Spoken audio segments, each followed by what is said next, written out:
अमरूद के छोटे छोटे पौधों पर इस तरह से देखिए कितना ज़्यादा फ्रूट लग रहा है। मैं आपको दिखा देता हूँ। ये देखिए अमरूद के छोटे पौधों पर कितना ज़्यादा फ्रूट लग रहा है और यहाँ पर देखिए फ्लावर भी चालू है। इस पे मैं क्या चीज़ मिट्टी में देता हूँ और किस चीज़ का स्प्रे करता हूँ, पूरी जानकारी आपको दूंगा।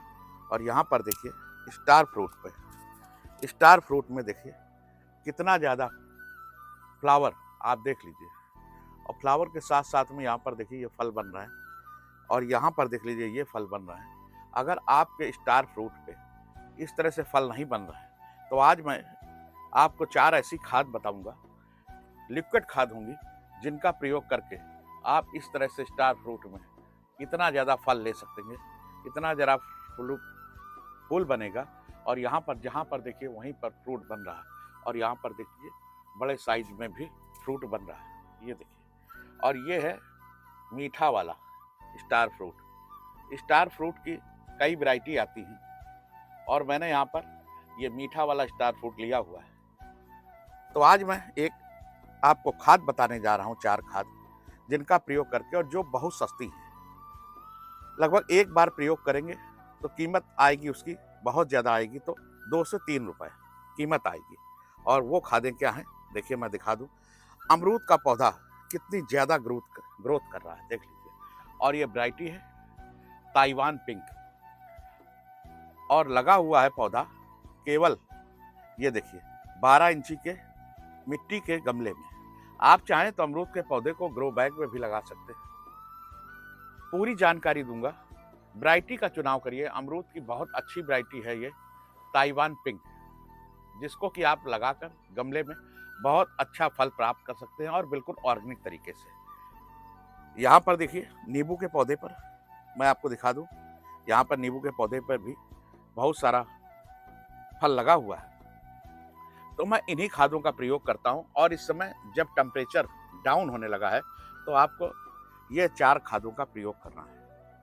ये 4 खादें आपको बनानी कैसे है मैं पूरी जानकारी देता हूँ और इसका प्रयोग कैसे करना, अगर वीडियो में बने रहेंगे तो और कितने दिन में इसका प्रयोग करना है ये भी बताऊंगा। नंबर 1 पर जो आप ये खाद देख रहे हैं, 1 नंबर पर ये खाद है पीली सरसों की खली। पीली वाली सरसों की खली, पीली वाली सरसों की खली में बहुत अधिक पोषक तत्व होते हैं काली वाली सरसों खली की अपेक्षा। ये यहाँ पर आपको दिख रही है, ये काली वाली सरसों की खली है जो दूसरे नंबर पर रखी है। मैं हटा कर दिखा देता हूँ। ये वाली जो है ये काली वाली सरसों की खली है और यहाँ पर मैंने एक ये काली सी चीज़ ली है, इसको भी बता देता हूँ आपको और इनका प्रयोग विधि।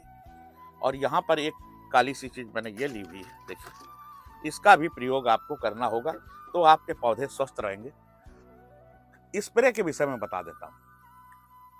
स्प्रे आपको करना है अपने पौधे के ऊपर हर 10 दिन में, क्योंकि अमरूद के पौधे पे कीड़े का अटैक बहुत ज़्यादा होता है। और देखिए यहाँ पर पत्तियाँ कितनी स्वस्थ हैं, फूल फल बराबर चल रहा है छोटे से पौधे पे। और ये मेरा केवल मात्र अभी 6 महीने का लगाया हुआ पौधा है और ब्रांच देख लीजिए कितनी ब्रांच है अमरूद के पौधे पर। और इसका आप प्रयोग इन खादों का अपने सभी पौधों पर कर सकते हैं। इस समय जितने पौधे आपके बाग में लगे हैं सब कर सकते हैं। तो मैंने आपको पीली वाली सरसों की खली का बताया कि पीली वाली सरसों की खली ज़्यादा ताकतवर है काली वाली सरसों की खली के अपेक्षा। तो मैं ज़्यादातर पीली वाली सरसों की खली का प्रयोग करता हूँ और इसकी डोज बता देता हूँ, क्योंकि डोज में गड़बड़ी हो जाती है। डोज है इसकी 50 ग्राम को 1 लीटर पानी में आपको भिगोना है। 50 ग्राम पीली वाली सरसों की खली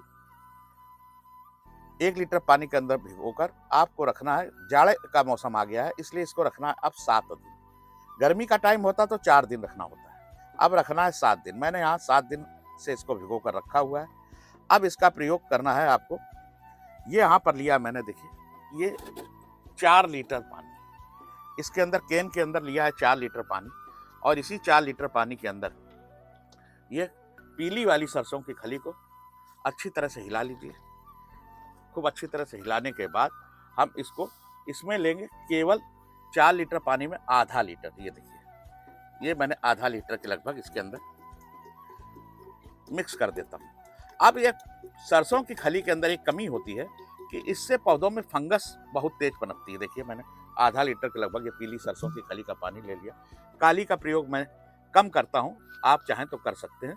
उसमें माइक्रोन्यूट्रिएंट्स की कमी होती है, पोषक तत्वों की कमी होती है काली वाली में, पीली वाली में ज़्यादा। अब ये चीज़ है, फंगस सरसों की खली का प्रयोग करने से, ज़्यादा प्रयोग करने से जरूर लगती है, फंगस लग जाती है। तो हम अपने पौधों को फंगस से कैसे बचाएंगे? यहाँ पर लिया है मैंने ये असली वाली नीम की खली। जिन भाइयों ने मेरे से असली वाली नीम की खली मंगाई होगी उनको पता होगा कि मेरी नीम की खली की क्वालिटी कैसी रहती है। और इसको भी मैंने लिया है यहाँ पर 50 ग्राम और 1 लीटर पानी में भिगो के रखा है। और इसको केवल 4 दिन भिगोना है, ये ध्यान रखिएगा। इसको 7 दिन नहीं भिगोना, इसको 4 दिन। 4 दिन से ज़्यादा पुरानी ना करें, नहीं तो इसका असर कम हो जाता है। और इसको भी मैं यहाँ पर आधा लीटर के लगभग ले लेता हूँ। देखिए ये आधा लीटर के लगभग इसके अंदर डाल दिया। अब कितनी मात्रा इस पौधों की मिट्टी में देना है, जब आपको देना हो इसको तो आप पौधे की मिट्टी में, ये देखिए आधा लीटर नीम की खली का पानी, जो असली आती है मार्केट के अंदर। बहुत नकली नीम की खली बिक रही है जिसका कि लकड़ी का बुरादा मिलाकर बेच रहे हैं, पर असली नीम की खली का पैकेट खोलते ही आपको खुशबू आनी चाहिए उसमें से। इतनी खुशबू आती है, इतनी ज़्यादा खुशबू आती है, तभी वो काम करती है। तो मैंने यहाँ पर आधा लीटर के लगभग इस कैन के अंदर नीम की खली मिला दिया और पीली वाली सरसों की खली मिला दिया। ये चौथी चीज़, ये देखिए ये चौथी चीज़। मैं काली वाली सरसों का प्रयोग कम करता हूं क्योंकि मेरे को पीली सरसों की खली मिल जाती है। आपको अगर पीली सरसों की खली नहीं मिल रही है तो आप मेरे से भी मंगा सकते हैं, पर काली वाली भी अगर आप चाहें तो प्रयोग कर सकते हैं। काली वाली और पीली वाली सरसों की खली बाजार से जब आप लेके आते हैं तो उसमें होता क्या है कि वो बहुत दिन की पुरानी हो जाती है। कम से कम 3 महीना या 4 महीना, ज़्यादा से ज़्यादा 5 महीने से ज़्यादा पुरानी का प्रयोग नहीं करना चाहिए, नहीं तो उसमें पोषक तत्वों की कमी हो जाती है। फिर आप जो चाहते हैं रिजल्ट, वो रिजल्ट आपको देखने को नहीं मिलेगा।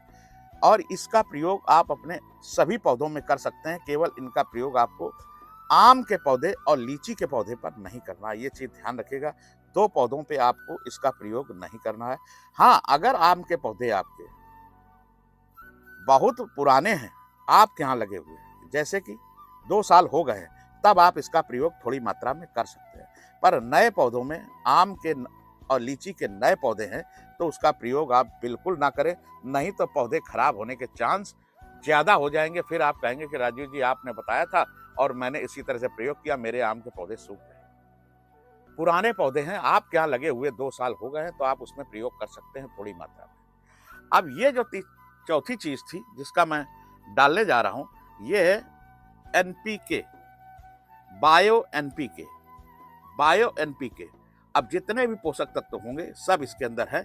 और इसको भी मैंने लिया है केवल 1 चम्मच, चाय वाला 1 चम्मच लिया था। और इसको रात में, इसको देखिए भिगोने का अंतर। सरसों की खली जाड़े का टाइम आ गया है तो 7 दिन भिगोना है, नीम की खली 4 दिन भिगोना है। और ये बायो एनपीके को केवल 24 घंटे पहले भिगोना है। इस तरह से तैयार हो जाएगा लिक्विड। और इस लिक्विड को हम यहाँ पर ले लेते हैं केवल 250 ml, बस। ये देखिए ये 250 ml मैंने इसके अंदर डाल दिया है, 250 ml डाल दिया। अब इस खाद को, ये मिक्स हो गई खाद, 4 लीटर पानी लिया था। अब यहाँ पर देखिए अपने पौधों पे इस तरह से दे दूंगा, केवल क्योंकि नमी बना कर रखी गई है इसके अंदर, तो केवल इसके अंदर हम देंगे 200 ml इस पौधे में दे दिया। ऐसे ही यहाँ पर एक अमरूद का पौधा है तो इसमें भी 200 ml दे देंगे।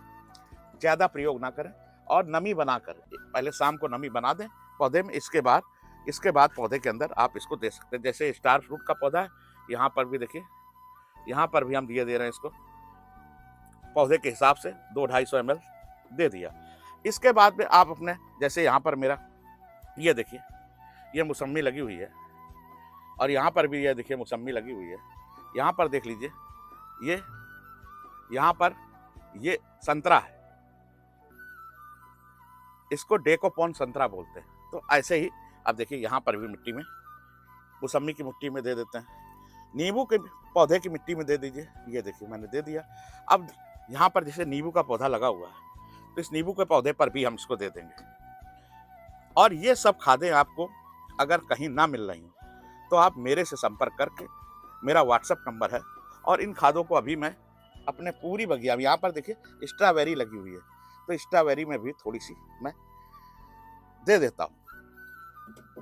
अगर ये खादें आपको नहीं मिल रही हैं तो आप मेरे इस नंबर पर देखिए, इस नंबर पर संपर्क करके व्हाट्सएप पर संपर्क करिए।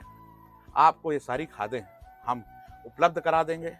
बाजार में मिलती है, नहीं मिलती है तो बहुत अच्छी बात है, नहीं मिलती है तो आप मेरे व्हाट्सएप नंबर पर संपर्क करके आप इन खादों को मंगा सकते हैं। आपको कोई भी सवाल पूछना हो, इस व्हाट्सएप नंबर पर जानकारी लेकर आप सवाल पूछ सकते हैं मेरे से। और यहाँ पर देखिए ड्रैगन फ्रूट, कितना अच्छा ड्रैगन फ्रूट लगा हुआ है। तो आपको अगर इस तरह की खादों का प्रयोग करना है और असली नहीं मिल रही हैं तो आप मेरे से संपर्क करके मंगा सकते हैं। अमरूद के पौधे के विषय में मैंने आपको जानकारी दी। अब बात रह गई स्प्रे की। मैं इसके अंदर करता हूँ बवेरिया बासियाना का स्प्रे, और पाउडर फॉर्म में आता है। उसको आपको क्या करना है, 1 चम्मच लेना है, मतलब 4 से 5 ग्राम, 1 चम्मच में 4-5 ग्राम आ जाता है। और उसी 4-5 ग्राम बवेरिया बासियाना पाउडर को 1 लीटर पानी के अंदर रात में भिगो दीजिए या सुबह भिगो दीजिए, क्योंकि हमें स्प्रे रात में करना होता है, जिससे हमारे मित्र कीट जा चुके हों तभी हमें स्प्रे करना होता है। उसका स्प्रे 12 घंटे भीग गया, इसके बाद उसको अच्छी तरह से हिला लीजिए, वो अच्छी तरह से डाइल्यूट हो जाएगा। फिर किसी बोतल में बारीक कपड़े से छान लीजिए, दूसरी बोतल में, और छान के उसका आप स्प्रे कर दीजिए 1 लीटर पानी में 4 से 5 ग्राम। हफ्ते में 10 दिन में आप करते रहिए, बिल्कुल ऑर्गेनिक है। फिर आप देखिएगा आपके भी पौधों पे इसी तरह से अमरूद लगेंगे। और अभी इसी साल इस पौधे में देखिएगा मैं कितने ज़्यादा ताकतवर टॉनिक देकर समय समय पर पौधों पर चेंज करता रहता हूँ, फर्टिलाइजर चेंज करता रहता हूँ, पर ऑर्गेनिक का ज़्यादा बताता हूँ कि ऑर्गेनिक करिए। जानकारी अच्छी लगी हो तो चैनल को लाइक शेयर सब्सक्राइब जरूर करें। जय हिंद, जय भारत, जय किसान।